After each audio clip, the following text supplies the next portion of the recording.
Good evening and welcome to Southbridge School Committee meeting of Tuesday, May 8th, 2012. Please rise for the Pledge of Allegiance. Pledge allegiance to the flag of the United States of America and to the republic for which it stands, one nation, under God, indivisible, with liberty and justice for all.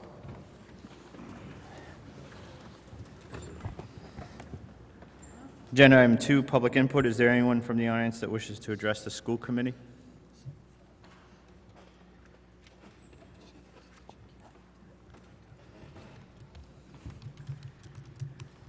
Good evening. You just have to wait a minute, Lauren, for it to...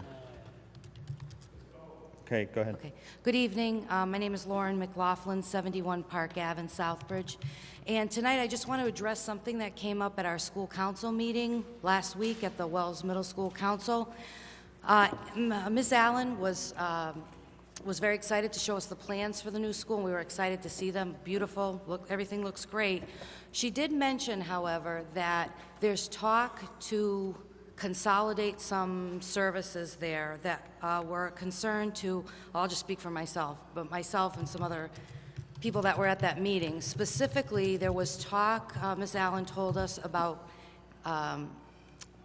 just having one nurse up at that building and to eliminate a guidance secretary position, so to consolidate the guidance. So in other words, as she explained it to us, and as I think I understood it, the nurse's office would be on either the high school or the junior high school side, and the guidance would be on either the junior high school or the high school side.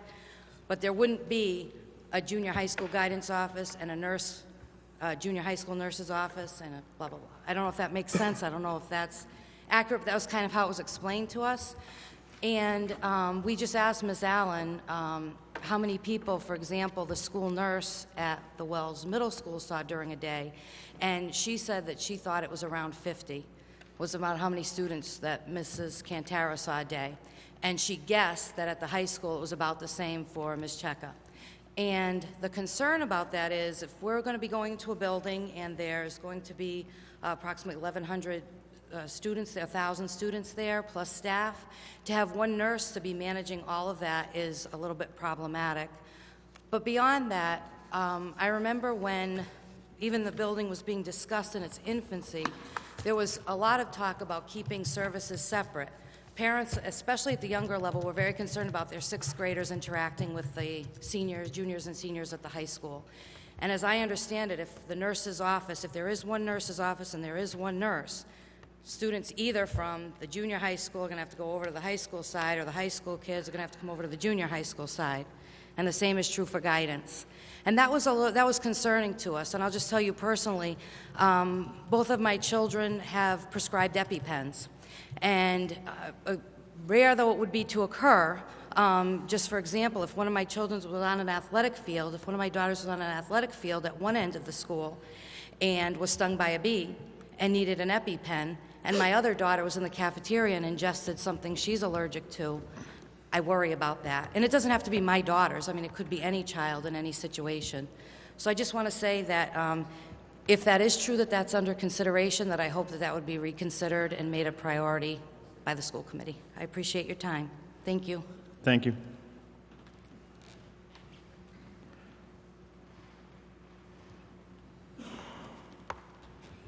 Erin Quinney, 8 Crescent Street. I had addressed the committee 2 weeks ago and handed in complaints and action that I would like to be taken. And I was just wondering when I can anticipate hearing back, given it's been 2 weeks.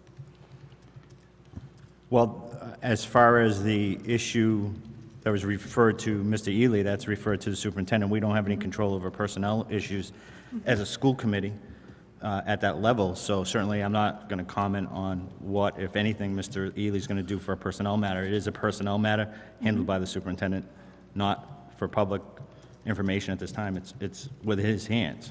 Okay. As far as the notice that you gave us as far as school committee policy, I don't believe we have any jurisdiction over that policy issue. Specifically, you said that there were items that you believed he violated policy, but you didn't state within that letter any specific examples of it.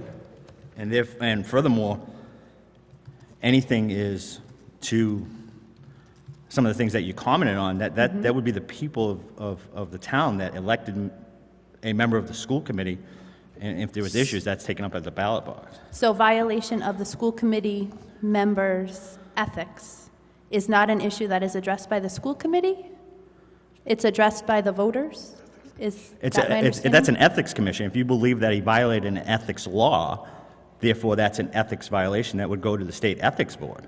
I don't believe it was a ethics law that was violated. I believe it was the school committee members' code of ethics as outlined in the school committee policy that was violated. So my question is, then, if this is not the board to hold a school committee member accountable to that code of ethics, to whom shall I address my concern? The voters of Southbridge. The voters of Southbridge are responsible for... They elect people to this board. And when they violate the code of ethics set by the school committee itself, I need to address the voters of Southbridge with my concerns? You know what? I'm not going to get into a debate with you. I appreciate, Mrs. Quinney, I appreciate your comments here tonight. Okay, we did refer it over to our attorney as well. All right, and I have not received a response to that request, the specific request. Both of your letters went to our attorney counsel that evening. Okay, I've not received a response, so I won't comment any further on it until I speak to our legal counsel. Thank you very much. Okay, thank you. Next. Tracy Chapowski, 5 Bolin Avenue. Can you restate your name because we didn't hear it and he needs to Sure, get it for the sorry. record. Tracy Chapowski, 5 Bolin Avenue. Yep. Good evening. I just wanted to echo what Laura McLaughlin had spoken about regarding the proximity of, or the consolidation of the nurse and the guidance at the new school. I did have the ability to tour it last month. Fantastic facility, great, looking forward to it very much. But at the onset of the project, I was one of the town voters who was very concerned, or I should say very pleased with the decision to keep shared central functions separate and distinct. And so I am somewhat concerned, just given that the nature, beyond the points that Lauren raised, which were equally concerning from my point of view and certainly valid regarding just having the right availability of nurse and guidance, but the nature in particular, I think, with regard to the nurse and or the guidance, as you look to potentially a high school student who perhaps had maybe stayed back, and I've run into quite a few high school students who seem to be older than what I would deem to be the average high school age, and I know that my daughter in particular this year is a 6th grade student. She met the cutoff by one day, and I believe she is the youngest student in the entire 6th grade student body, and very shy. And when I think about how comfortable she is approaching the nurse about some of the changes that she might be experiencing or that things that are happening and or the guidance, I think they're very different than the nature of some of the issues perhaps being discussed or brought to the high school nurse and guidance. So I would appreciate equal consideration. And I guess just in part of my ignorance here, I'm curious, what is the form by which these decisions are made? Would it be at this meeting here where there would be a dialogue around kind of how the decision moves forward with regard to the consolidation of a shared service function at the school? Or is there another form where perhaps townspeople can go and listen and participate and drive that dialogue? Just as far as the budget process went, we had a budget subcommittee. Those meetings were posted for the development of our budget. The school administration presented their budget proposal to the school committee based on their recommendations. That then went to a public hearing in which we advertised that public hearing both on our website and the newspapers. We're required by law to put that in the newspapers. Nobody attended that public hearing to voice any input to that. As far as the nurse's position, I mean, we have to make certain decisions within that. Personally, I was not aware until recently that we were going to a one nurse because I did not participate in those budget discussions. But furthermore, what we will do is take the input that we have from the public. We now have to go back anyway. The town council will be voting on our budget number within the next week or so, and they'll give us a final number of what our budget's going to be. Right now, the town manager is anticipating cutting our recommended budget by $700,000. So we have to make some tough decisions as to what do we balance out for services as far as number of staff, people, programs for all kids. on both ends. I mean, we have programs that we put into that budget for all, high-end learners, as far as in the district, and as well as our special ed programs, so that whole gamut. So within the next week, we'll get that final number, then we'll have to go back, and we may have to make some further cuts within that budget. And so whether we can restore to 2 nurses at Wells, we wouldn't know that until we sit around and talk about the budget. But we will, the school committee will put that date up of when we're going to discuss that budget. And most likely it will be a special school committee meeting of the whole to discuss the entire budget and make any necessary adjustments. Fantastic, thank you. Yep, thank you. Is there anyone else from the?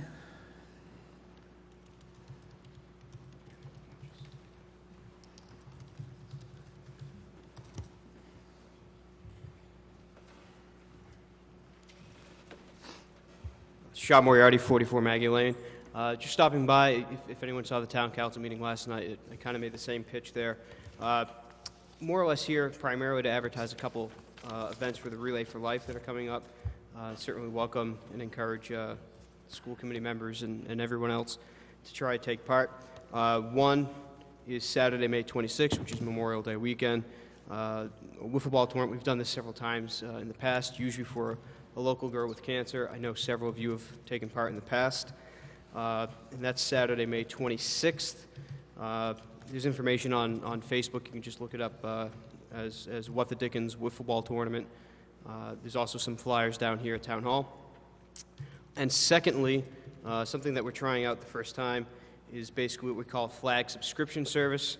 So basically what we're doing is for the next 4 big patriotic holidays, Memorial Day, Flag Day in June, 4th of July, and then Veterans Day.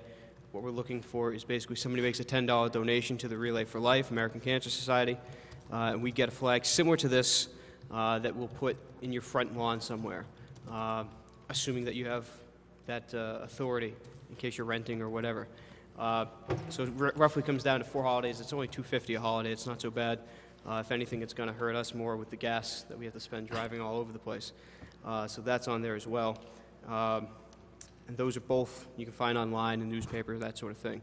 And then additionally, on a separate topic is obviously, I know a lot of people are probably here or watching tonight because the state's here tonight.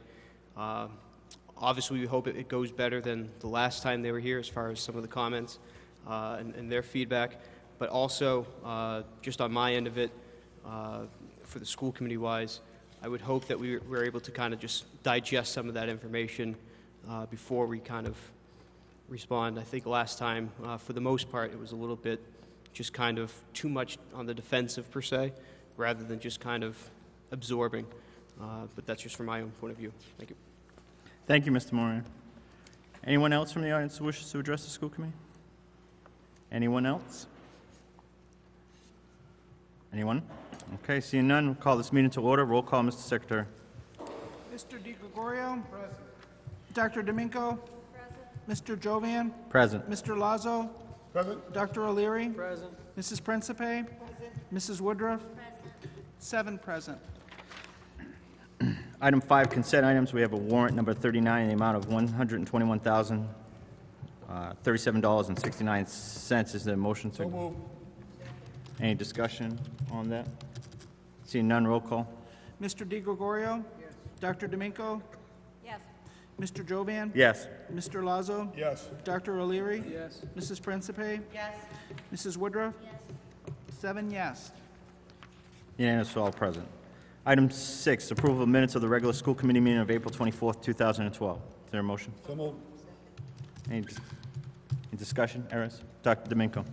I don't know, just my packet, but the minutes that are included were from the meeting before. They're not from the April 24th. From the April 10th.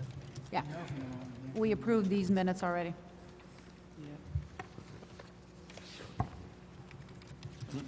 So we'll table that and move it over to the next meeting.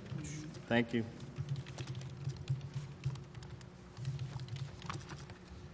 Reports. Representative of the Student Advisory Committee, Helena Benoit. Good evening, Helena. Good evening. A lot is going on at the high school coming up. Class officer elections are May 10th. Many students are taking the AP exam this week and next week. Juniors have started taking their SATs or have registered. Math MCAS is the 15th and 16th of May. Prom, A Night in Paris, is May 18th. This is also the last full day for seniors. Senior finals are May 21st to May 24th. Class day is May 25th. Chorus took first at their Busch Gardens competition this weekend. Chorus will have the end of the year concert on May 16th. The Honor Societies had a large number of inductees on the inductions on May 2nd, and teachers have started doing inventory for the future move that they are all looking forward to. Thank you, Helena. Helena, at that Busch Gardens competition that you were at, how many schools were there? There were 6 choruses in all. 6? Yes. And you came in first? Yes. Congratulations. Thank you. Job well done. I heard the kids were had a great time, and it was a great.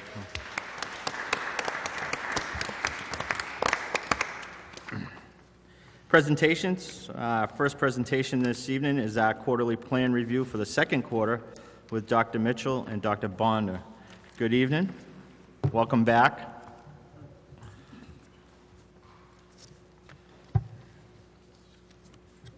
So thank you for welcoming us again tonight to present at the school committee meeting the second quarterly progress report. Oh, I'm not making the That's all right. They won't presentation. They won't show it. It's not on TV yet. Well, so as you know from the last time that we appeared before you, Dr. Bonda has been working in the role of district monitor to learn and understand more about the district's ongoing efforts to implement an improvement plan to accelerate student achievement in the Southbridge Public Schools. So her work as monitor has continued this quarter as she has continued to meet monthly with Superintendent Ely and Plan Manager Mike Guinan and review information that she's received from them about the work that they're doing to implement the plan that was in place. This quarter, Dr. Bonda has also attended district leadership meetings, visited schools, and expanded her review of what's happening in the system, including meeting with various staff members to understand the depth of implementation of some of these initiatives and the fidelity of implementation or the continuity in practice throughout the district. So the report that you will hear tonight will provide you an update on the work that has been done from January 2012 to March 2012. So it's important to remember that this report only contains a report of that quarter to meet the goals of the plan that was in place at that time. So since then, there has been some work that Southbridge has done on developing a new plan, and we'll speak to that after this presentation. But this quarter's report is just about the implementation of the goals in the plan that was in place at that time. You all have had a chance to receive the report and read it, correct? Correct. And so you'll notice, as we discussed at the last time that we came before you, that in this quarter, we are also providing you with a snapshot of our assessment of the degree of progress that has been made in implementing the each initiative, and also the outcomes for each initiative. Because you've had a chance to read over the report, we're just going to provide a high-level summary for you and give you the opportunity to ask some questions about that. And then we'll go on after that to talk about the next plan that Southbridge has been working on. Good evening. As Ms. Mitchell has said, I'm just going to give you an overview of the report. I'm pleased to say that this quarter there's been progress, considerable progress on the plan. It's largely of a technical nature, but the things that have been implemented by Superintendent Ely and his leadership team are beginning to build on the systems of support that are already in place in the district. And we know that there's been a great deal of work that's been done over the last several years in the district, and that these supports are building on focusing on improved student achievement. Student growth will be addressed in the next quarterly report. So because this is largely technical implementation, we really didn't look carefully at student growth, but you'll hear more about that in the next report. As Ms. Mitchell said, I spent 2 days in the district.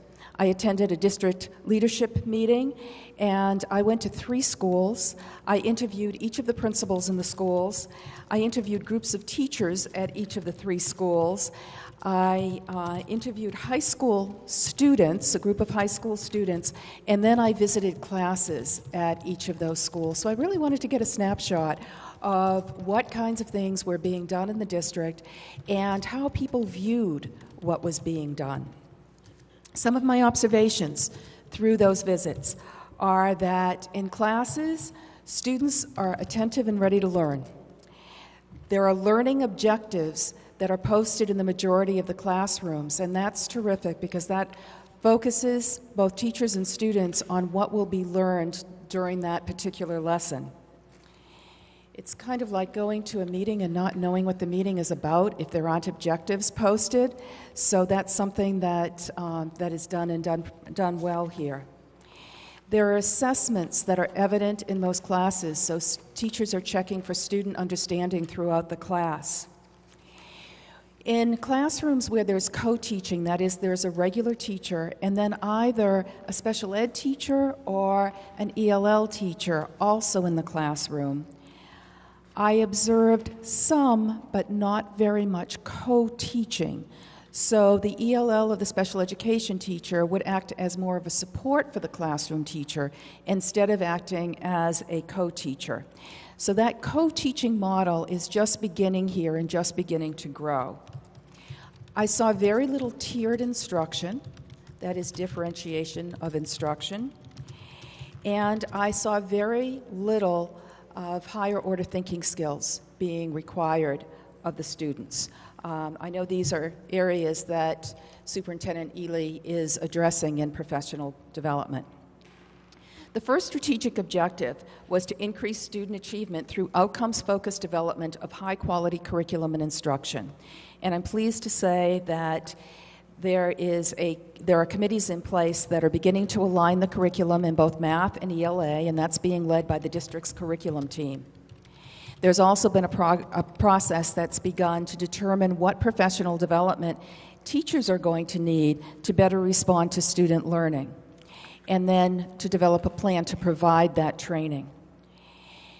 When Superintendent Ely came here, he instituted a walkthrough process that started in the spring of 2011, and that's something that is well valued in this district by administrators and teachers alike. What happens is that groups of administrators walk through classrooms in a particular school and note areas, specific areas of instruction. They debrief as a team. They leave the principal with a list of what they saw that was working well and a list of areas for improvement. Some areas that have been identified and have been addressed through professional development include writing content objectives and language objectives, and as I said, those are now evident in most classes. Student engagement, effective co-teaching, and higher order thinking skills. So those are being worked on, they've been identified, and they are being worked on. There has been professional development provided in the Keys to Literacy program, and beginning professional development provided in the Response to Intervention, or the RTI program. That was first rolled out to special education staff, and we're hoping to see it continue to be rolled out to all teachers in the district because that will help with that tiered instruction. And as you know, Superintendent Ely and his team have been working on developing the Southbridge Standard, which is a guide to high-quality instruction in Southbridge. Strategic objective number 2 is productive collaboration and shared responsibility for all stakeholders through team building. This is in the early stage of development. The curriculum teams have been formed, but there are no products yet from these teams. There are data teams in all the schools, but there are different stages of development. So, for example, at the middle school and the high school, they're just beginning, where at the Charlton Street School, they've been in effect for a number of years. The district data team has defined a cycle of inquiry and shared that with the schools. The The goal now is to take that data and to use it to improve student achievement and to narrow the performance gap. One of the questions that I asked to each group who I visited with is there a sense of urgency in Southbridge in terms of helping all students be prepared academically? And everyone answered with a resounding yes, including the students. I asked them where that came from, and they told me that it started with the last superintendent, that it has been continued through this superintendent, that they hear it from all of the administrators in the district and from teachers in the district. So there's a unified sense here that improving student achievement is very important. Strategic objective number 3 is mutual accountability for all stakeholders. There was benchmark testing done this year. The DRA was given in some grades. DIBELS was given in grades K to 5. The Galileo was done in the fall and in the winter in both ELA and math in grades 2 to 5. And the Galileo was given only in math in grades 6 to 10 and only in the fall. We're unclear at this point how the benchmarks will be integrated into the new achievement network work that's going to be introduced next year. But Superintendent Ely has assured me that he's working for a seamless transition. So we'll be looking forward to seeing that. Excuse me. And the superintendent also tells me that there'll be training and coaching that will be provided to all teachers in terms of how to use data to inform instruction. And that's the important part of it. We can collect all the data we want, but if we're not using it well to inform instruction, it's not doing us any good. So we're looking forward to that whole process. The walkthroughs that are being done by administration have become a welcome part of the culture, and they're about to be expanded to teachers, and we think that will be very effective. The superintendent has developed a district-level instructional leadership team that is presently addressing the issues of the Accelerated Improvement Plan. It's on the top of everybody's list, and that's very exciting. As the district works through the Accelerated Improvement Plan, there are many concepts, new concepts that are being introduced. Some of these may be new to principals, and we have cautioned the district that there may have to be much more direct professional development for principals and other administrators within the district. We want principals to be able to monitor what's being done in classrooms. We want them to be able to monitor effective instruction. So they may need more direct professional development, ongoing support, and monitoring of what they're doing will be critical. In conclusion, Southbridge in this quarter has made a serious effort to implement its Accelerated Improvement Plan. The technical aspects of many parts of the plan are now in implementation stage. It's now important that the superintendent ensure that principals and central office administrators are equipped with the tools that they need to lead their schools and the district. And it's important in the next quarter that principals and central office administrators are held accountable with concrete goals that are continuously revisited and monitored by the superintendent. It's the superintendent's responsibility to lead this effort. As well, the district needs to ensure that changes are impacting learning at the classroom level, that teachers are held accountable for needed changes in practice, and that student achievement results are not only documented, but also analyzed in order to inform next steps. The voice of the school committee in supporting this plan is essential. The plan can only be accomplished by a joint effort of all of those involved in the governance of the school district.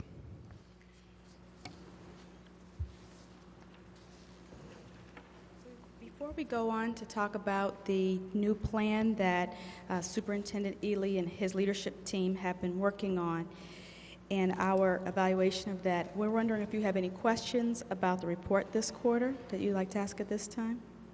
Any questions? Mr. Gregorio? I'm just curious, in speaking with the students, was there any negative feedback? Was there anything that they felt that was lacking? The students were very interesting. One of the things that they talked about is high expectations for all students. And that was one of the things that they wanted to make sure occurred in the school district and continued to occur in the school district. They also talked about guidance towards the next steps. So as much support as possible in trying to determine what they will do when they get out of high school. You know, which should they go on to college, which colleges are best for them. So they're looking for a very interactive guidance program as well. So those are two main things they talked about. Okay, thank you. Dr. O'Leary? Hi, ladies. Thank you for your time and continued input with us. So you articulated a great number of things that seem to be on the positive side. If in the spirit of education here, are you able to give us a progress report in a grade A through F? It's valid. It's valid, guys. I'm sorry, a progress report on effort? No, A through F. Oh, from A to F. Well, that's what we get in progress reports, right? Our kids get them every day. We all had them. Right. So we're not sure if an A to F rating is appropriate, but what we have done in this report is to, on page, this is the last page in the report, page 8, we have described the different stages that we have learned improvement processes go through and provided for each initiative where we found Southbridge Public Schools to be in the implementation of that initiative, right? So there were no areas that were problematic. There were no areas in the plan that received the lowest sort of stage, which would be problematic or at-risk implementation. So that's a good thing. Yep. Now, when we look at the other stages of implementation, we recognize that things, in order for things to,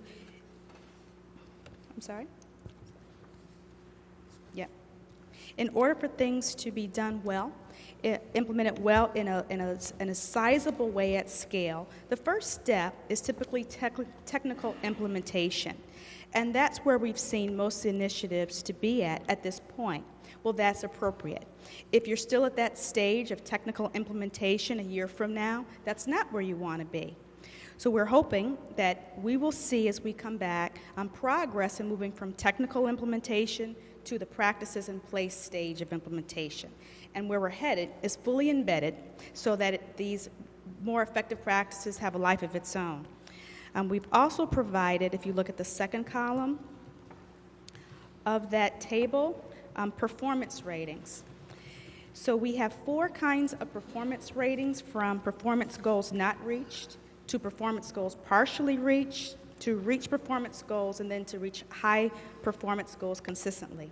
So you'll also see that besides an improvement process rating, which really talks about the work moving forward, we've also described the results that you're getting based on what we've learned from the information that we've gotten so far. Thank you. Further questions? Dr. D'Amico? Yes, knowing that we are being evaluated, or that this progress report evaluates the progress on an implementation plan that was not accepted by the state as inappropriate, how useful were the exercises on which we are being successful currently in the implementation of the new and better, and hopefully a plan that will be approved? So that's a really good question. So maybe it's time now to make a transition to talk about the next plan. So the main reason that the first plan did not quite meet the expectation of the department is that it wasn't clear enough from that old plan that the work to accelerate improvement in Southbridge Public Schools would occur fast enough and achieve high enough results. And so we have to recognize that what we've seen so far is a good start on a plan that for us didn't go quite fast enough or deep enough. to get the kind of results that we know that you're expecting for Southbridge Public Schools. Now, since then, Superintendent Ely and his leadership team, and working with Mike Guinan and the department, have put together a new plan that does go further and deeper and faster. And so one thing that we've had the opportunity to do is to learn about some of the work that the superintendent was thinking about, that we needed to establish an agreement about on paper so that we could say, this is the plan that we can agree to, that we can report back to you all on, that will get Southbridge where it needed to be. So, for example, this new plan has a greater emphasis on data now, really looking at it carefully to make sure, are we getting the results that we're looking for? And if not, what are the mid-course corrections we need to make so that we can get the results? The new plan has more targeted professional development for educators, and also has steps to build the capacity of administrators so that they can be better instructional leaders. We also now see in this plan steps to engage the parents and community in ways that can help them support their children in partnership with Southbridge Public Schools, which is a new area that, once it's in the plan, will open the door for us to also speak with parents to understand how that work has resulted in a better experience for them and their children and getting what they need out of the system. We also saw that the elements in the old plan that were valuable have been retained and strengthened. We see now that there are more specific action steps that we can have confidence in that will achieve the objectives, and the benchmarks are more measurable. So there are a few places that we are going to be speaking with your superintendent about later, just to make sure that we have nailed some of the benchmarks. So, for example, specific benchmarks on subgroups for graduation, promotion, and performance. But we feel like we have a plan in place that will move Southbridge forward, and we'll be back here in the next quarter and on an ongoing basis to report to you on that progress and provide the kind of feedback that we hope that you all find helpful in your governance role, and that will also support the superintendent in his lonely role of leading the district in this aggressive way, and also communicate with the others here working really hard in Southbridge Public Schools to help them understand how their individual efforts are leading to this progress. So that's a long way of answering the question. Did I actually answer the question? Did I add something to it? I'll just wait next 3 months and see what happens then. Okay. I just wanted to add to that the previous plan, the first plan, is maybe necessary but not sufficient. So it certainly has helped the district to begin the technical implementation of the aspects of this plan. The second plan will be deeper and it will go further. So this has not been time wasted. Mr. Lazo? Dr. Mitchell and Dr. Bond, I just want to welcome you to Southbridge, and it's a pleasure to hear what we're hearing here. I sense a different atmosphere compared to the last update. I like the words feedback, communicate, adapt to change. I think we're all, my fellow colleagues and I can speak for the board, that we are all in it for the same reason. How we get to the finish line is sometimes puts it to work, puts it to the test. Our superintendent, I know, works diligently on what the accomplishments are and where we're headed. And it's nice to hear that the old plan, some of the things were viable and saved, and then, we can adapt to the new changes. So I think this whole team concept being implemented from DESC and the Southbridge school system is refreshing. I welcome it, and I want to continue to work together. Thank you. Anyone else? Well, thank you for being here tonight. It is a much better report, but we all know that this is just one step in the long road that we've been taking. It's nice to hear that our students have gotten the message that there's a sense of urgency. and the fact that they wish to have raise other children to higher expectations as well. I think that's a compliment to the kids that we have in this system.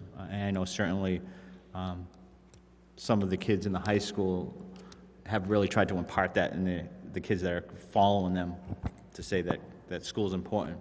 And I look forward to working with you in regards to this and adapting with us on the program.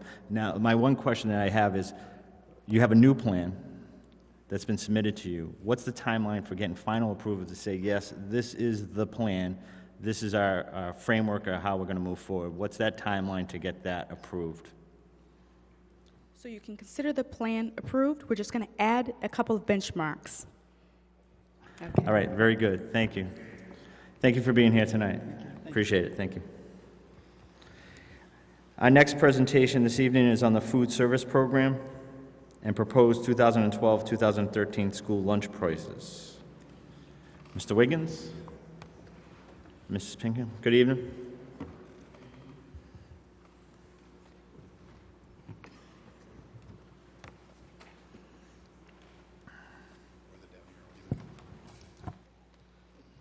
Hello, everyone. Thanks for having me tonight.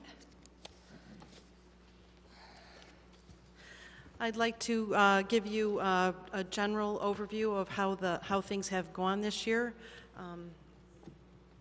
I think for me, being my first year, I think things have gone pretty well. There's a lot of opportunity here to make some good changes, and it's been very rewarding for me this year. I really want to thank my staff, first of all, because they've been wonderful to work with.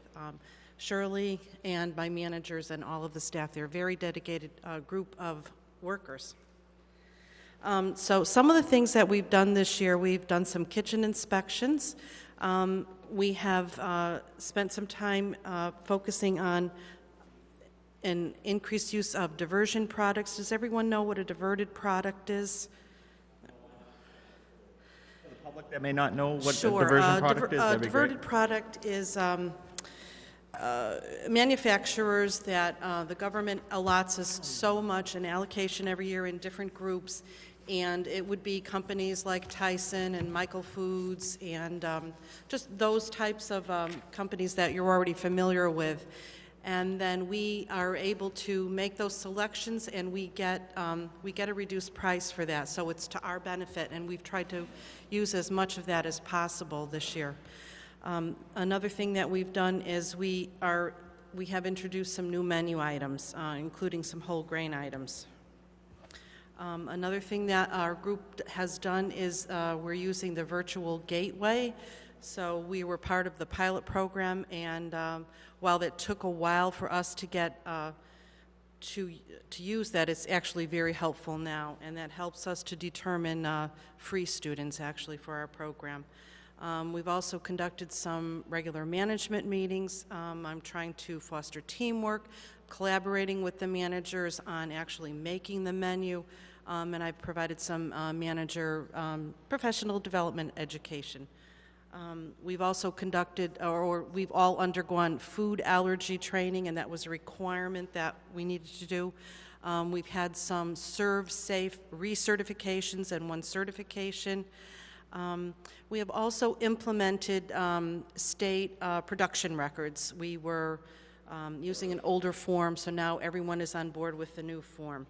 We've also updated task lists where things were in handwriting before. We've put them into a Word format, and from there we can look at actually what we're doing, when we're doing, and how we're doing it. So that's helped us a great deal. So that's in general. With regards to the elementary school food service, we kept things pretty much the same. We did have to purchase a new warming unit for Eastford Road that was not working at all and could not be repaired for an appropriate cost.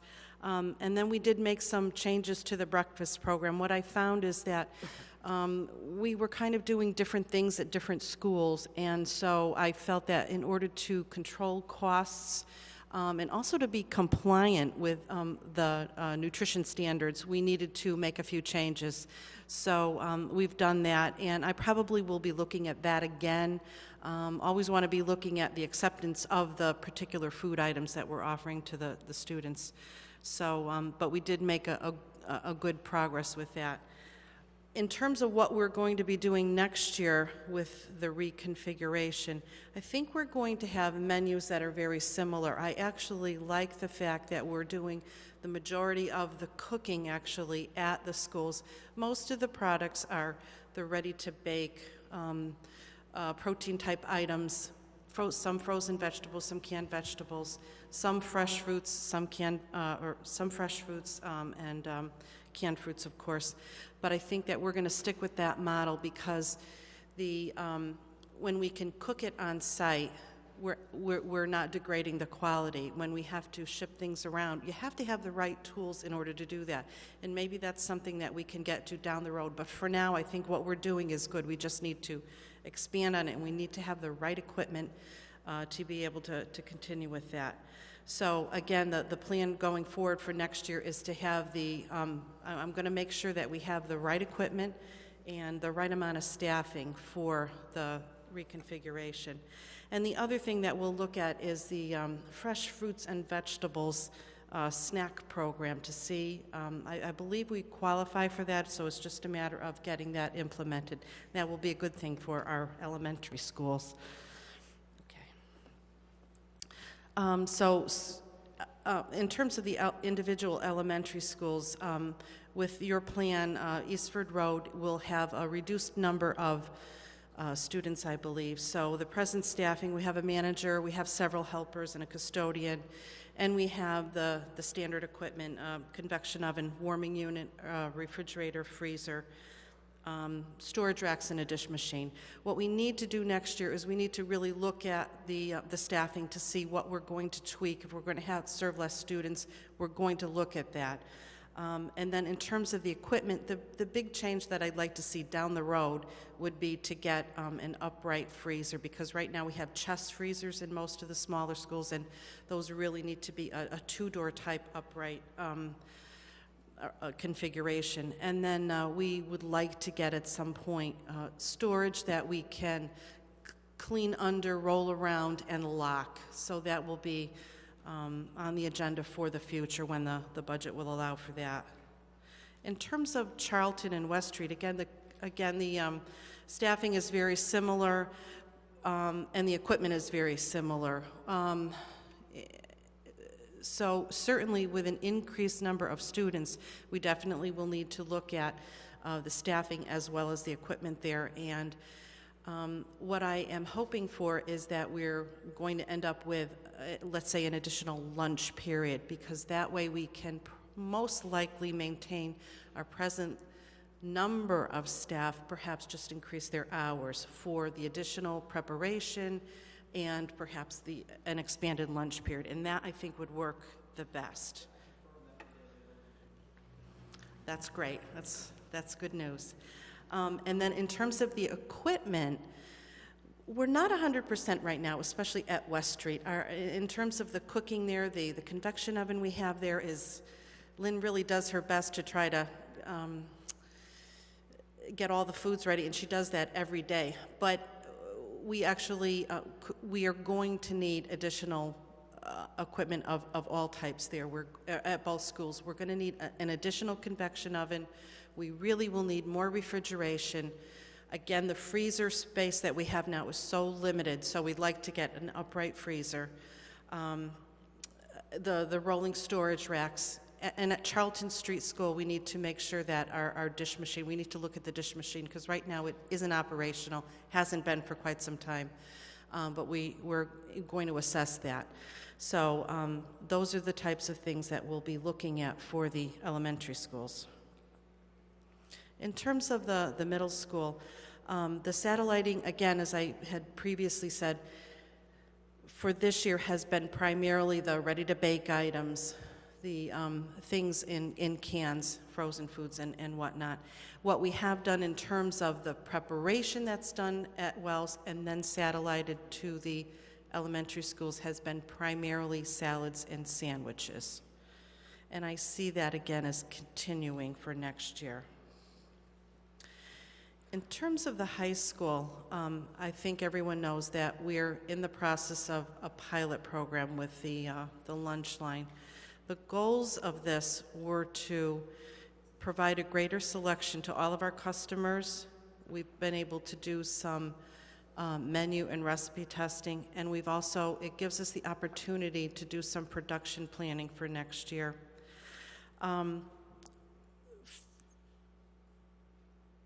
For next year, we're hoping that we will be having an increased number of entrees, vegetables, and fruits offered to the students, so there'll just be a greater selection all around.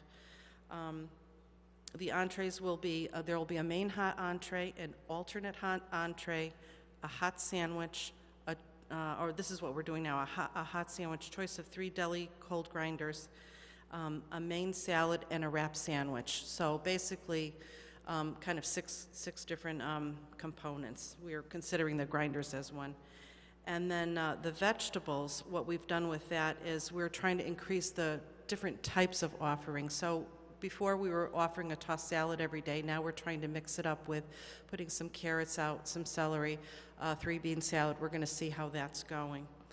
And we also increased the type of fresh fruit that we're offering right now. And actually the fruit has really gone up. So that was the biggest, best news I could have had in the last couple of weeks, that Nick had said to me that the fruit consumption is really improving. So I think that the folks that were patronizing the a la carte line were not necessarily selecting a fruit when they were purchasing a meal, and now it's part of the meal. So that's really, that's been a great benefit.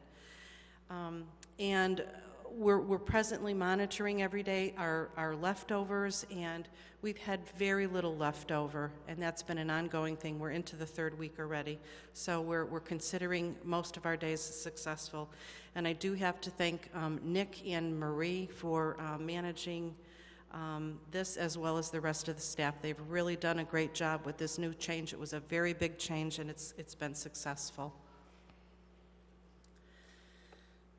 So planned for next year for the new middle high school, again, for breakfast we would be offering milk, juice, fruit, cereal, yogurt, cheese sticks, and some whole grain pastries. We've started with some whole grain pastries this year, and I will again keep monitoring the acceptance of that.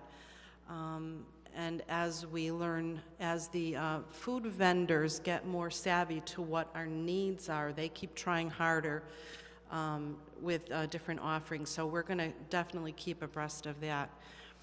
The plans for next year, how the cafeteria is actually laid out, there's 4 stations. There's a hot entree station for our sort of main offerings, and along with that would be where the dessert would go, the cold fruit and perhaps a cold salad. Then there is a salad station, there's a deli station, and on the far end there is another hot table where I believe that there is a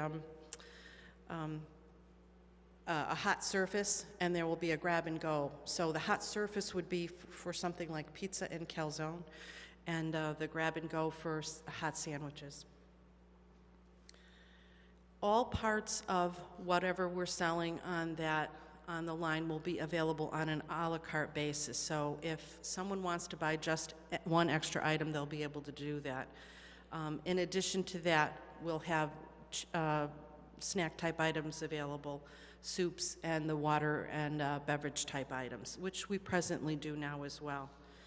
So in terms of how things are going to flow for next year, the way that it can work is people can enter actually from either side of the cafeteria and sort of scatter through the various stations, and then they would exit through the center where the cashiers are. So enter from either side, choose the station that they want, and exit through the middle. They do not have to go in a straight line and wait in a long line. They can pick what they want and come out. I told Sue I'd jump in here and take credit for the worst slide in the presentation. And I'm not going to spend a lot of time going through the details, but what this is for the committee to look at, and I think you can read it in your pieces better, is one of the things we are doing, of course, is we're taking two food service organizations, we are melding them into one. And we're basically creating all new positions. But we're creating a new model as well. And the model we are doing is really somewhat of a restaurant model, in that if you think about the building leadership, if you will, for the new middle high school cafeteria, it is going to have a back-of-the-house chef manager. And that person's job is to make sure that food production is out there, is good, is quality, is meeting the standards, not just the standards that we need to meet for child nutrition, but the standards that we want to meet for having a product that our students want to eat, that our staff wants to eat. Then there will be a front-of-the-house manager, who is going to be probably the person who will handle things like some of the inventory, managing how we're doing the service, managing some of the things, some of the other staff operations and that sort of thing. Really kind of splitting that operation much like a restaurant would do. And then flowing from that, there are a couple of assistant cooks, there are some prep servers, there are some cashiers, there is a custodian, there is a driver, because we will still be satelliting from this operation. The key thing when you get to the bottom line is that there's, in the hours saved when we create this new organization, there's about 46 hours saved. One of the things we would like to do, because of the demands of some of the things with the new virtual gateway, and also the fact that we have this year seen the need, and we think there will be a need in this new organization to have sort of a permanent sub that will be available if we have people out sick or whatever, is to create sort of a permanent sub position that, if they're not needed, will be working on our free and reduced lunch students and the processing of applications and that sort of thing. So we've incorporated that position as a new position in there. There is still a net savings that would translate into saving the overall program costs, roughly about, I think it's around, if I remember, $93.50, thank you. It's way at the bottom of my computer, so I can't see it on my computer even, so that shows you how bad the slide is.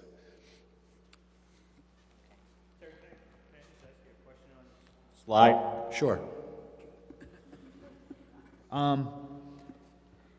What time does breakfast start at the middle school and high school in the morning? Do you know? Right now, 7 o'clock for the high school. I'm not 100% of the middle school. But my question is, looking at the staffing levels here, you only have one prep server for breakfast at 7 a.m. That one person's going to be able to accommodate 1,000 students for breakfast? I mean, what's... And again, one of the things I said is sort of description working. I probably should have put that under hours as well. Okay? We understand that the hours, we're going to probably have to flex a little bit in here. But I would tell you that for the most part, if we're going to flex hours on one end, we're also going to probably be able to flex them somewhere on the other end. Okay, understandable. I just want to make sure that this accurately reflects what we need up there.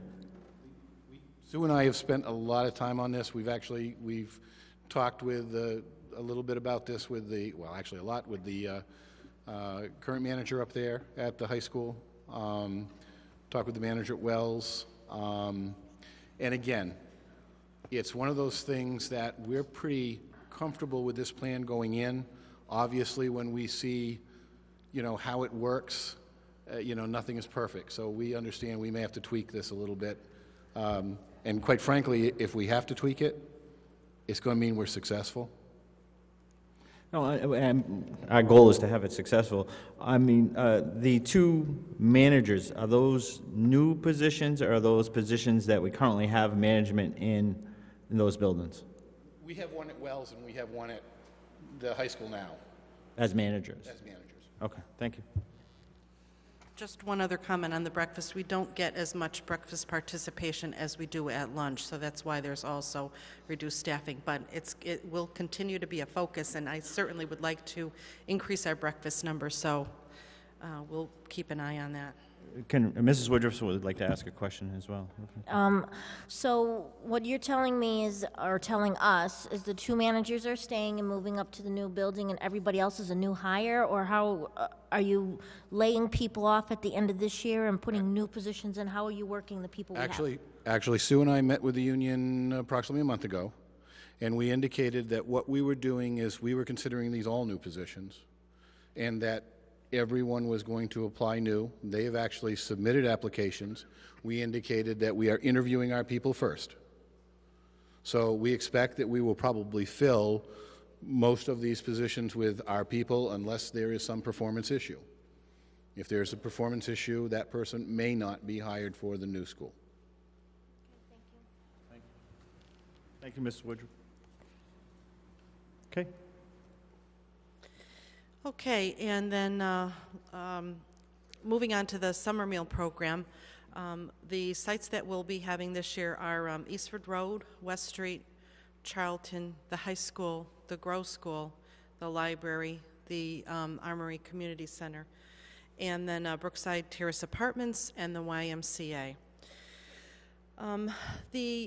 What I've learned this year is that the success of these summer programs is really intertwined with the program's ability to have a recreational and or educational program.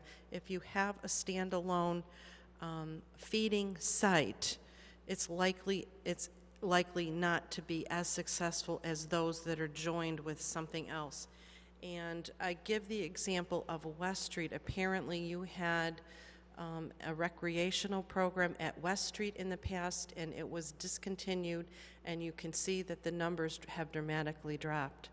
So I know there was talk about looking into that again this year for that particular school. And conversely, the library held a summer reading program, and for their first year they did quite well with the participation rate. The menu will probably be very much the same as what it was last year. I always want to focus on variety, and I will try to accommodate some individual requests if at all possible.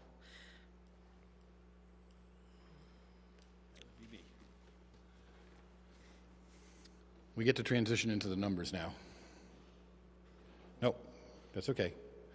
That's no problem. Okay. These are numbers you've actually seen before, okay? And when we look back at the summer meal program and we look at the meal counts, in 2009, you had total meal counts of 4,874. It increased in 2010 to 6,739. And then in 2011, this past year, it increased to 9,892. So it's been steadily increasing in the meal counts that you've had. Now, one of the things I want to tell you, and as you see the next set of numbers, I'm going to tie this in to the cash, if you will.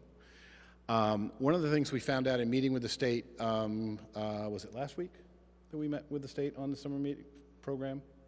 I think it was last week, yeah. At any rate, one of the things we found out is that there had been an assumption that this had to be limited to a 6-week program. It does not. And last year, our biggest site basically was cut off its final 2 weeks because there was a thought that it had to cut off. And there was basically 2 more weeks of service that we could have had at our most successful site. Keep that in mind for just a second. In 2009, you lost $15,000. Part of the reason you lost $15,000 is because the model in 2009 was where we not only prepared the food and delivered the food, we served the food. We have been evolving to a model where we don't serve the food anymore. The site trains its own people to serve the food. In 2010, you cut that dramatically to $6,493. Still a loss. Last year, we cut it to $2,197. Now, in August, the August part of that loss was $393. With 2 more weeks at your most successful site, that would have been approximately, I believe, somewhere around 400 more meals. I can't honestly promise that because I don't know the actual per meal numbers, but I think you would have come close to either breaking even or making money in August. And it's not a program that's designed to obviously make a profit, but for the first time in the history of this program, we actually run it at a length of time that we could have, even for that one site. It actually could have been profitable for that 1 month. Now, I put at the bottom of this when I was putting together the outline for Sue, planning on 2 more years. That's a note for me, but it is also something that I wanted to mention to you. Why I said this to Sue and why I wanted to bring this up to you is that I understand the concern of the committee, and it is a very justifiable concern. You can't continue to lose this kind of money on a program. It's not a program that's designed to make money, but again, you can't lose money on a program either. And the state was told that in pretty blunt terms when we met with them. However, the reason I'd like to see this program go at least 2 more years is this is going to be a weird year. It just isn't normal with everything that's going on. And I think it's an aberration, including the fact that we would like to try and see what it is like with those sites that are now going into their second year, the Y and the library in particular, that are very successful sites, that are sites that provide the servers, okay, that will have extended period. And then to get through this aberration year, and then next summer, 2013, quite honestly, that's the year where we should have our act together. I will have a food service director who is experienced with the district, who has experienced the summer program. I will have experienced the summer program here in Southbridge, even though I've done it before in other districts. I haven't experienced here yet fully because of when I came in last year. We will have the new school online. We will be satelliting from there. There's a whole number of reasons that I would really encourage the committee to allow us to continue the program for 2 more years. Yep. Balances. Could we just have a discussion about this summer Absolutely. feeding program? Given the fact that we are reconfiguring the entire district and we're going to be moving facilities to a new middle school, high school, in your professional opinion, and I value your opinion, is it practical to try to do a summer feeding program with all these distractions that we have in the district? I do believe it is, and I think the state is also, stepping up and trying to find ways to help us. They were working with us to try and find an intern. We thought we had one lined up. That did fall through. They're still willing to work with us to try and find help. There are some grants which unfortunately we did miss out on. There are some other funds that may become available to us. I think, and again, I admit an emotional attachment here. I admit my prejudice here, if you will. I think it's a valuable program. I know you do too, okay? And I know the challenge is that as valuable as it is, it's with declining revenues and declining budgets, it's just not something that can easily be absorbed, particularly by a food service program that is recovering, from a situation where it just simply doesn't have the fund balance that other food service programs have that could absorb this. And that's that's the real challenge that we face here in Southbridge. But I do believe we can do it. Sue and I have been meeting with the state. I have confidence in Sue. She has picked up food service incredibly fast. She has an experienced team who has done this. The sites that last year were first-year sites now are veteran sites, so they are experienced. We met, Chris Clark was part of the meeting. The town wants to work with us to help us do it. So, I think there's a lot of reasons to believe we can be successful doing it, even with all the other things we've got going on. Okay. And Sue is entirely correct. Mr. Vesha used to run that program up at the West Street School, and they had a lot of kids that participated in that, and that was a big loss.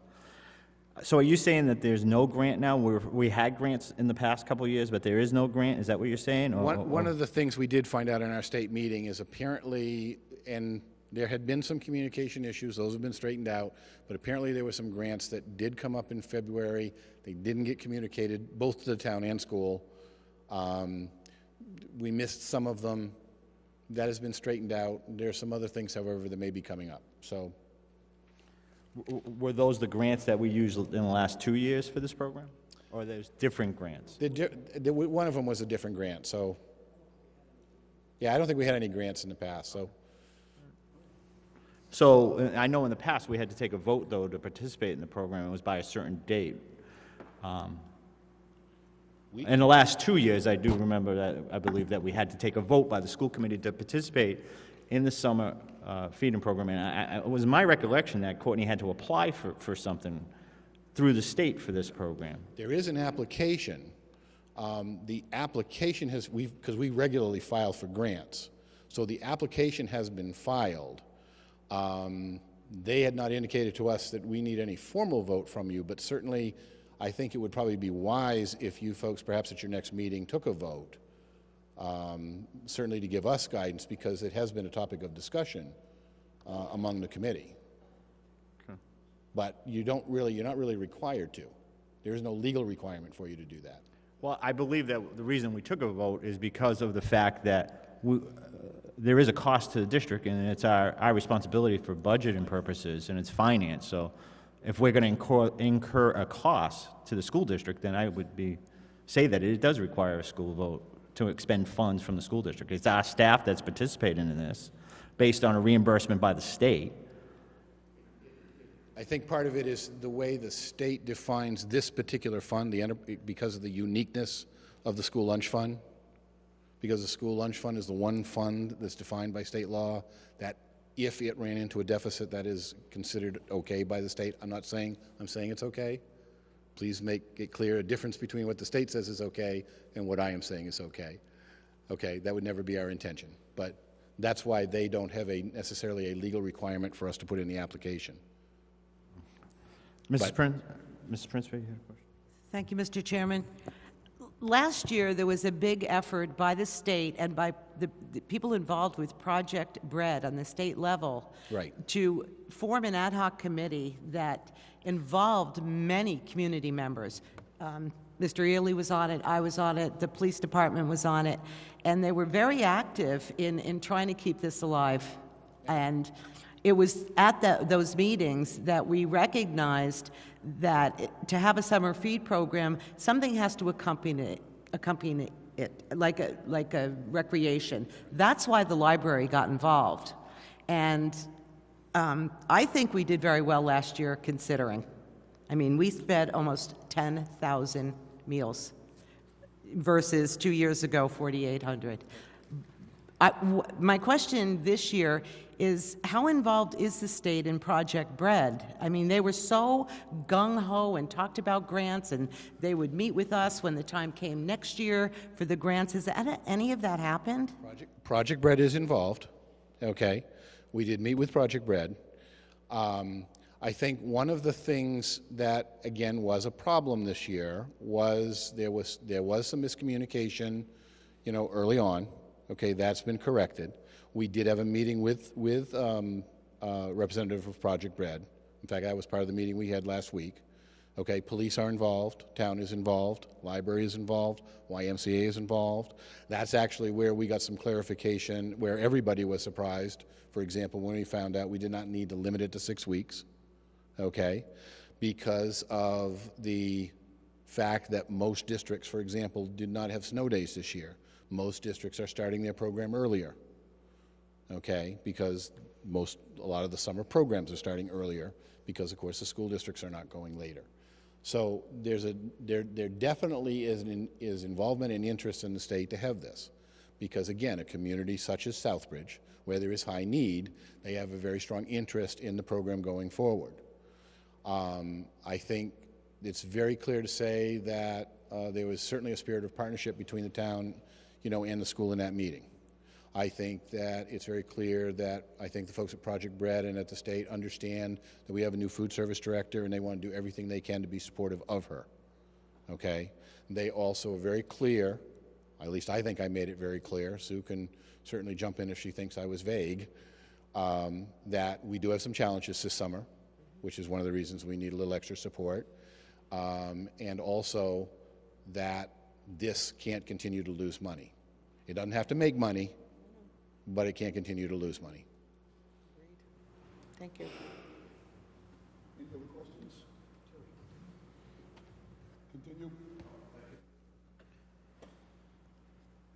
Broader program. You'll remember back in the summer when I was first here, one of the first reports I gave you was what our fund balance was for last year. And it did increase from the year before to about $16,000 and change. As of our last report, and actually we were working on it today and it's held pretty much the same. We don't have, not a formal update for tonight, but the number is basically held level, so this is still a good number, okay? we're at $51,026. So we've grown that fund balance so far this year pretty well, and that's through a lot of hard work by a lot of people. Sue certainly, our kitchen managers, the entire staff has worked very, very hard. And they all deserve a lot of credit. You know, it's nice when it happens on the business manager's watch, but to be honest with you, you know, other than maybe every once in a while doing nudging, it's really the work that they do. This will go down a little bit as we get towards the end of the year, but I think it's safe to say that the fund balance will continue to grow. That's obviously what we want it to do. One of the things that I think is important that the committee, and maybe more importantly the public, understand is that the state and federal government want a food service to have approximately 3 months average operating costs as your fund balance, so that, for example, when you need a new van, when you need to replace a warmer, when you need to buy an upright two-door freezer, you have the funds to do that. Well, for us, our target is $300,000. So we're not there yet. So while $50,000 certainly is, you know, great progress, everybody needs to understand that we have a ways to go. So, again, I commend the work that everybody has done. We're moving in the right direction. I don't want to you know, belittle it, but we need to keep in perspective that, again, as we have all of these discussions, you know, there is a place that we need to be, and we've still got a long ways to go to get there.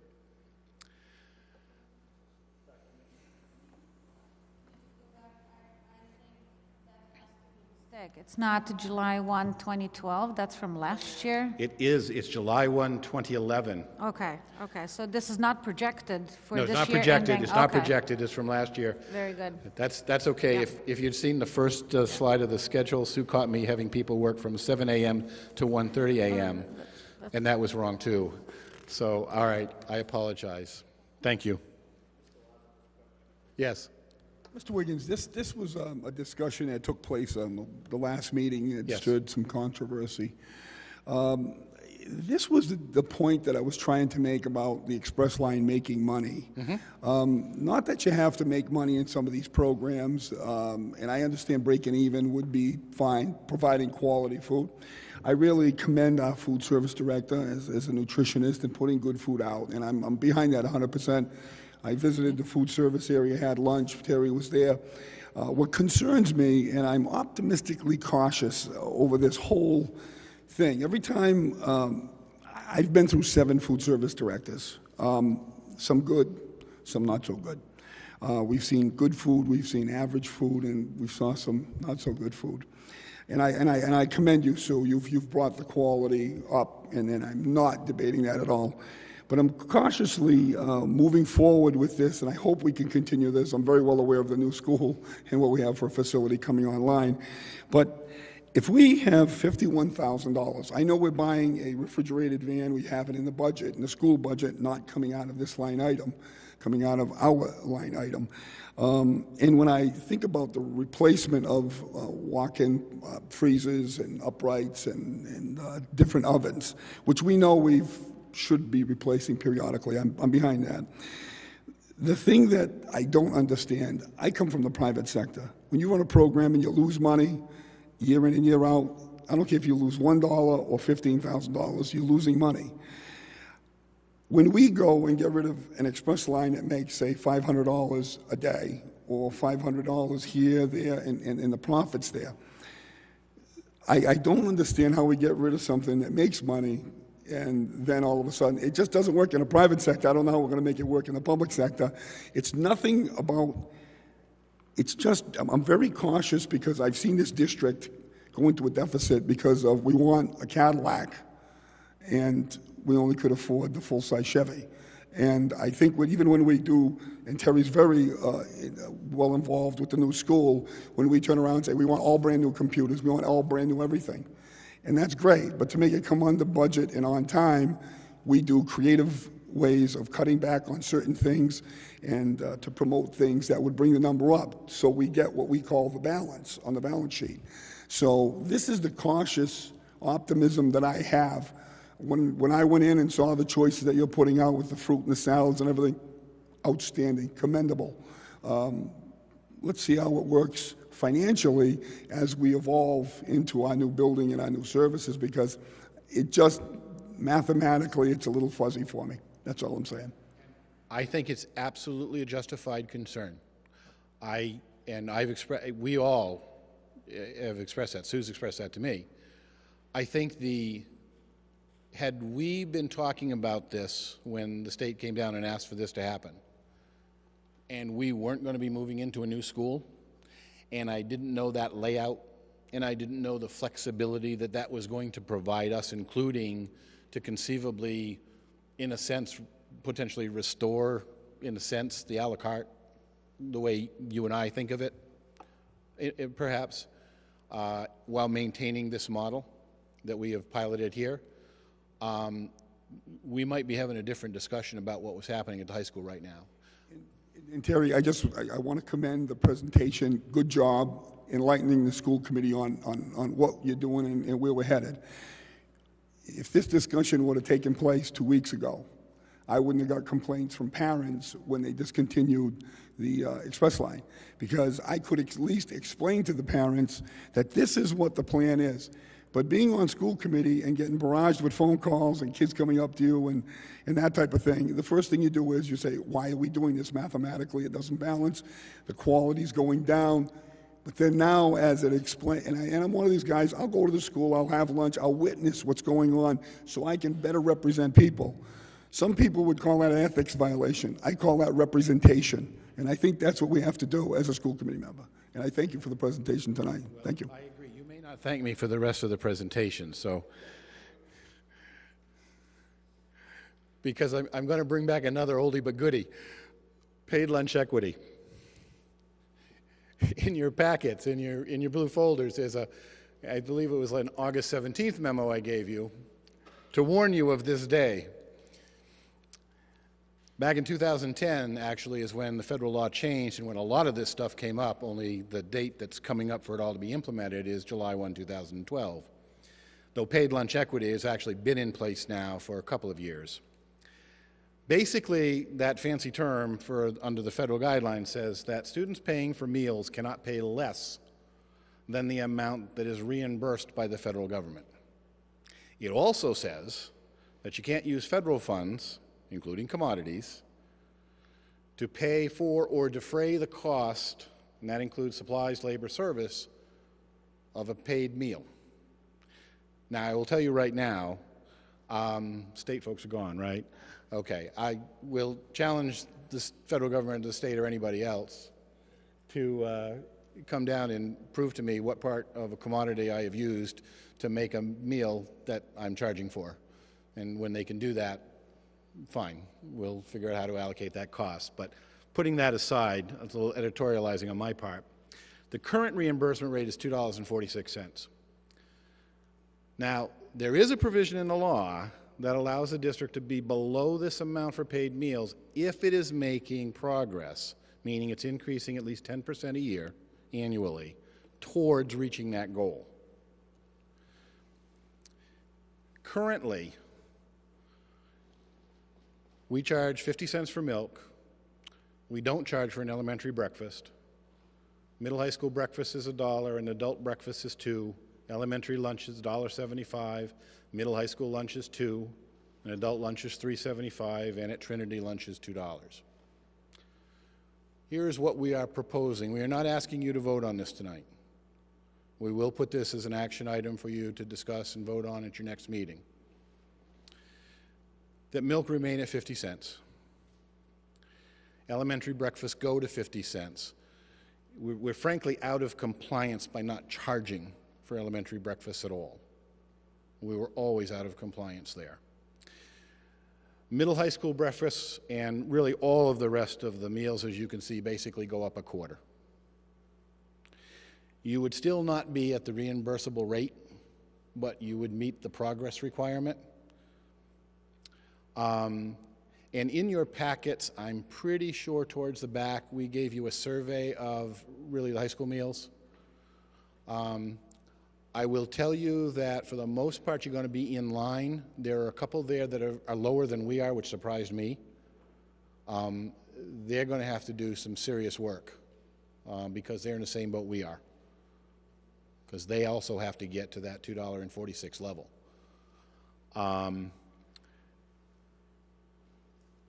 One of the things I want to stress, these price increases have nothing to do with that fund balance.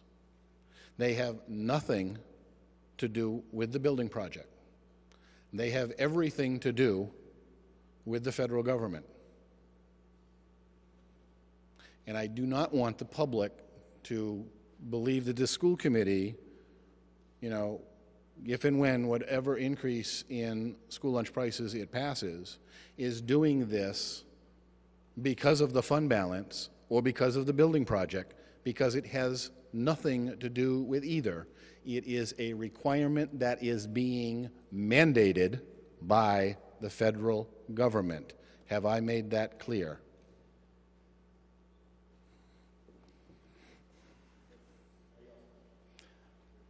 I think I'm all set. Thank you, Terry. Actually, former business manager Courtney Keegan had done a good job of educating us on the federal food process and the fact that we were going to have to bring those prices up, and that's why it was very hard about a year ago when we did raise lunch prices to where they are currently, and with the fact that we knew that we would have to do this incremental price increase. So, I mean, we have your recommendations, and we'll put it on for the next meeting. Is there any further questions, comments? So for the next meeting, then, we will put on for the food service summer program as well as the lunch prices.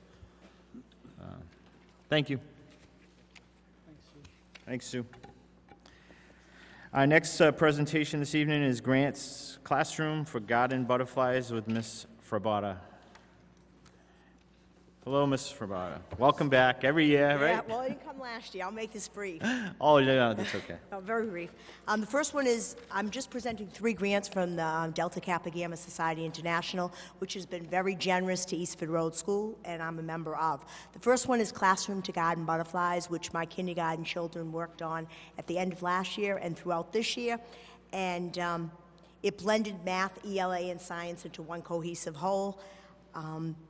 The grant was $500, and the items purchased were a bird bath for the courtyard, a raised bed for a garden, seeds, an observation kit, a habitat kit, watering cans, set of tools for the garden, a plastic life cycle set of the butterfly and the caterpillar, and creating your own butterflies.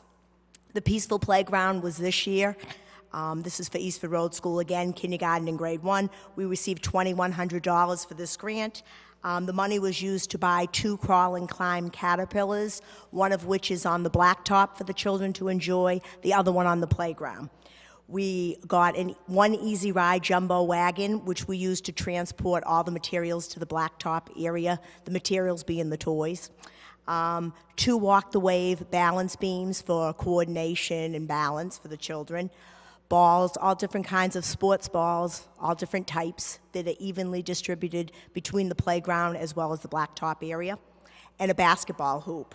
The goals for this Peaceful Playground program are gross motor, of course, exercise, socialization, and writing prompts. These activities align with our NIAC in kindergarten, our NIAC standards, and they're great for indoor play, outdoor play, as well as recess. And the last grant that I will speak of is the Homeschool Connection, which I am trying to get for next year. It's basically going to be a $1,400 grant, and it will be a homeschool partnership, basically to promote and enrich learning experiences at home. Basically, I will discuss with all the parents in my kindergarten classroom at conferences, through weekly newsletters, as well as orientation and kindergarten class day or graduation, how they will use these materials, and the materials will be distributed at open house to each parent.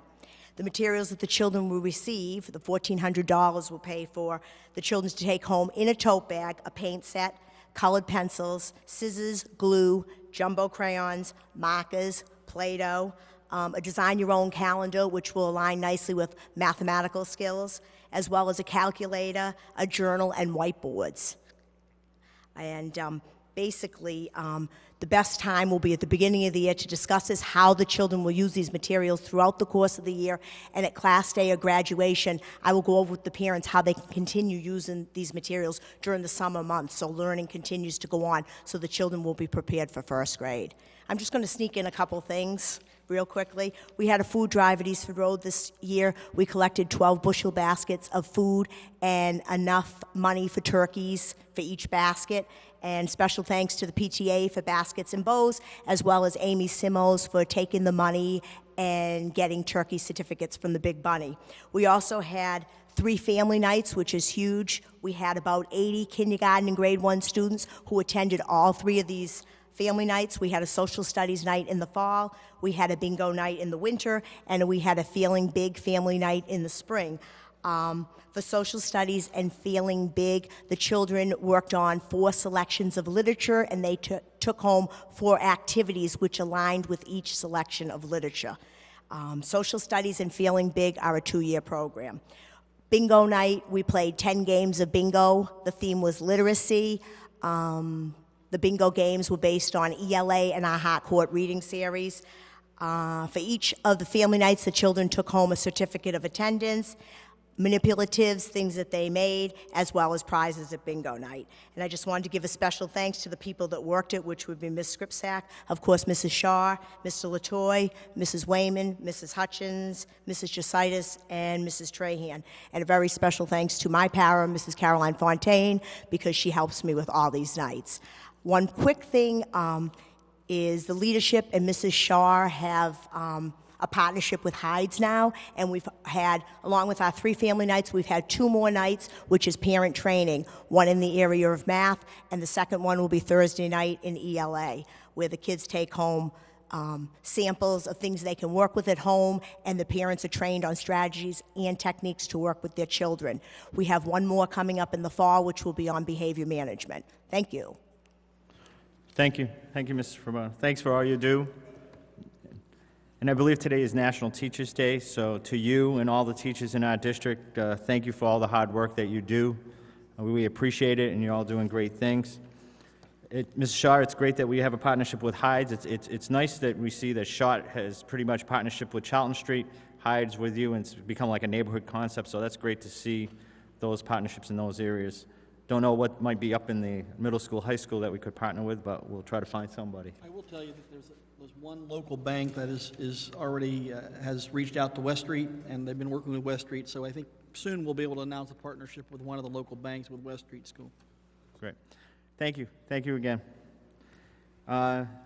Staffing updates, Ms. Ely? Just in the interest of time, over the last few months, we've had some staff turnover. It happens naturally throughout the year. I sent in your packet a list of people who are no longer with the school district and a list of people who have been hired to replace those folks. So I won't go through every name, only because in the interest of time. But in the near future, I will be announcing the total list of people who are retiring from the district, who have given service to the district over the years. And I want to do that on a separate evening, maybe at the next school committee meeting, where we can recognize their contributions to our school district. But you have an updated list as we speak, and that's actually already behind because I met with another new employee today. So I think we'll keep you up to date a little more often than this. But moving on to my report, in your packet, you have, I think, I'm going to say, I believe, the final version of the Southbridge Standard.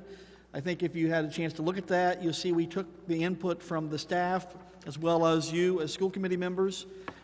We have refashioned it a little bit in terms of how it's written. We've actually changed the format a little bit. We've also really identified those 7 things that we're looking for in every classroom and told the teachers what they are. We'll be publishing this to our teachers in the very near future, probably this week.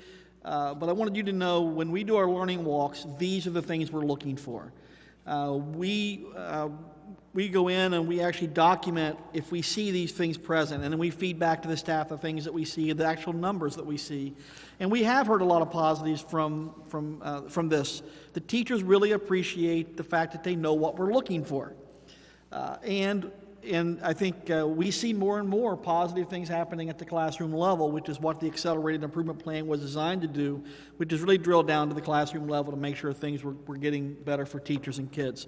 So the Southbridge Standard kind of puts that in writing for everybody. So when we hire a new teacher, we'll give them the Southbridge Standard, and these are the expectations we have of you, so that there's nothing hidden, and our parents will know what it is. It'll be published on our website, and it'll become the guiding document for us in terms of what we are doing when we do staff evaluations and when we go out to hire people.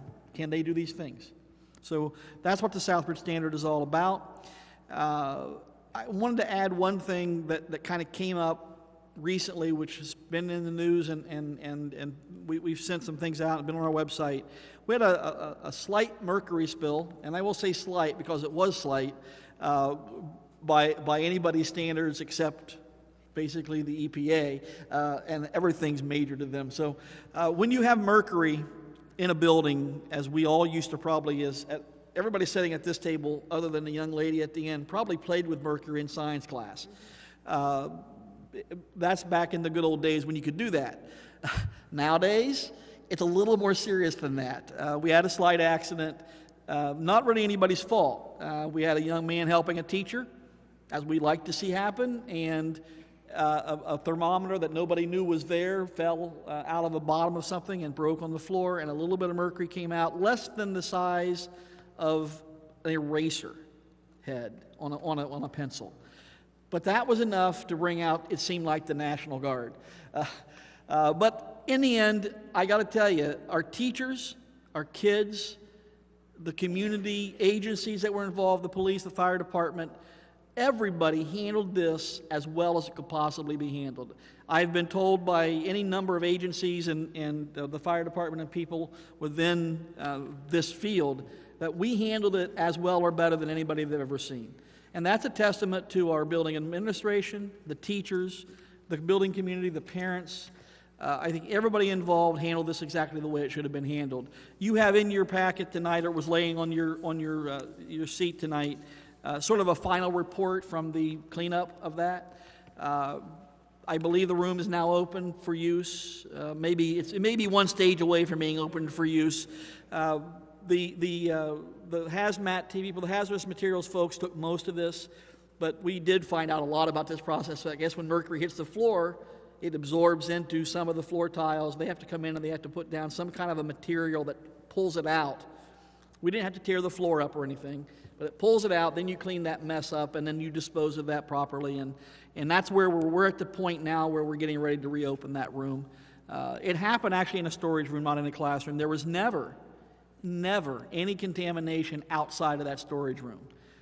Just as a precaution, they asked us not to use that classroom until the storage room was cleaned up. So the staff handled it very, very well, and I appreciate all the positive that we got back from our community on that. Yes? Mr. Lazo?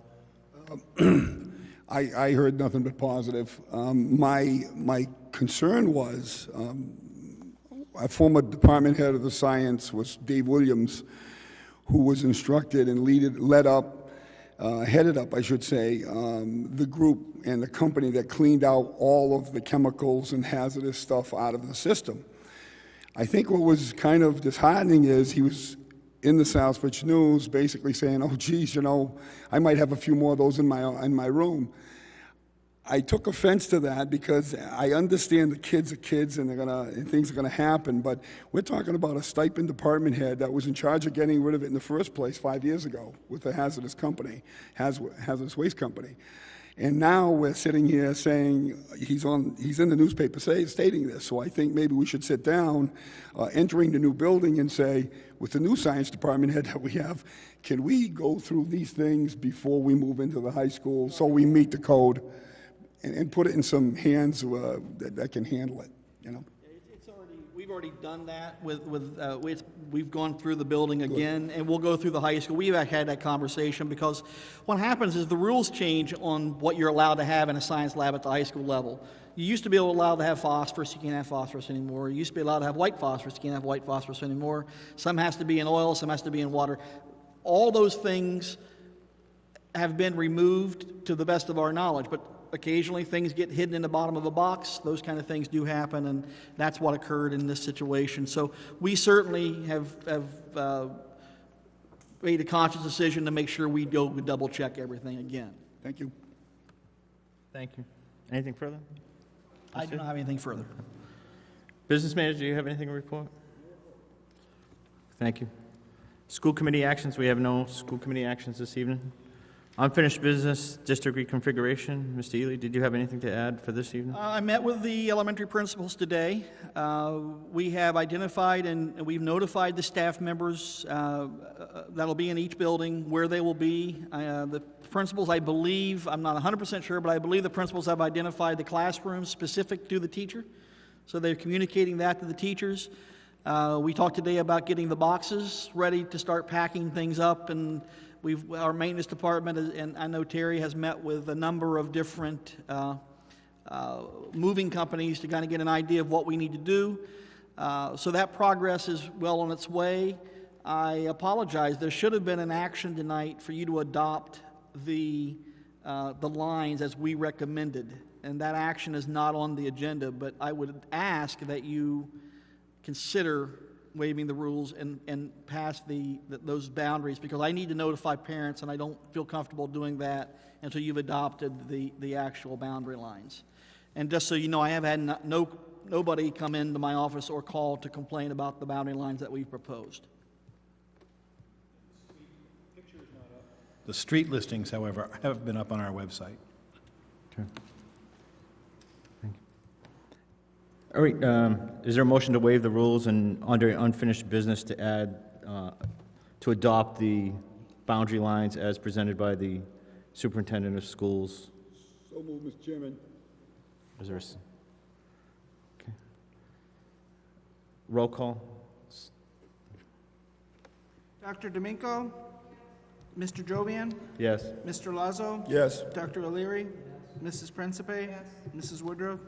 Yes. Mr. DiGregorio? Yes. 7 yes. Okay, the motion is to vote to adopt the boundary lines as presented by the superintendent of schools. So moved. Second. Okay. Any discussion on those boundary lines?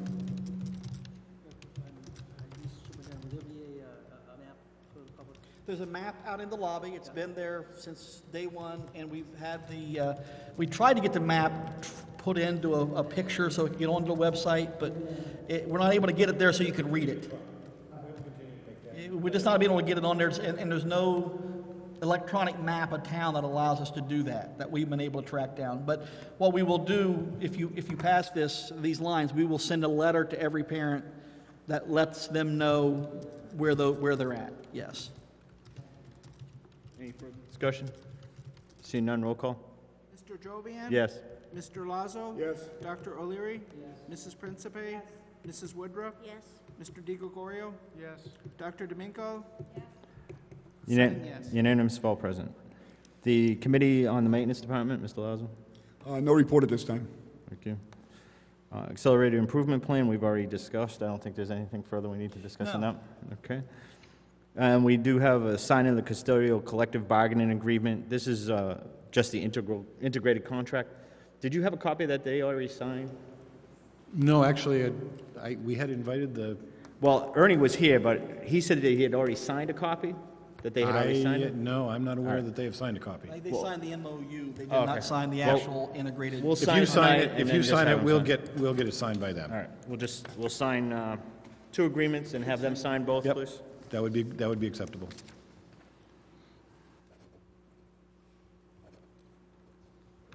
You want to use mine?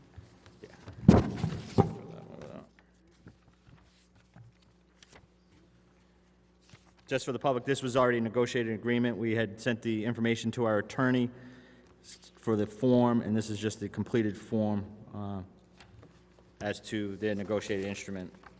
And it's for the year of July 1st, 2011 to June 30th, 2014. Moving on under new business, the next regular school committee meeting will be held on May 22nd, 2012 in council chambers. One item of new business, just looking at upcoming meetings scheduled through June 2012. We had talked about this earlier in the year, but we do need to move our last meeting of the year as it falls on the town election date of June 26, 2012. Usually we have to take up some items on that meeting, so we'll look to either move it to Wednesday or the Monday before, depending on town council meetings. Okay? Any further new business from anyone? Seeing none, school committee reports, curriculum subcommittee, Mr. DiGregorio. Nothing to report, and we're still looking to schedule a meeting to discuss the state's take on teaching of both evolution and creation as part of the curriculum. Thank you. Policy, Mrs. Woodruff. Budget, facilities, transportation, Dr. Domingo. Nothing to report, nothing scheduled. And like we said earlier, we will schedule a committee meeting of the whole to take up any budgetary adjustments that we have to make based on the town council's vote that they take. Again, the town is looking to cut the school committee recommended budget by approximately $700,000 from our recommended increase for next year. So if anybody has any questions, I would urge you to go to the town council meeting to advocate for any additional funds, as it will impact staffing and some of the programs that we do have. Collective bargaining subcommittee, Mr. Lazo. No report at this time. Okay. School building committee? Yeah, I'd just like to comment that the tours are bigger and larger than ever.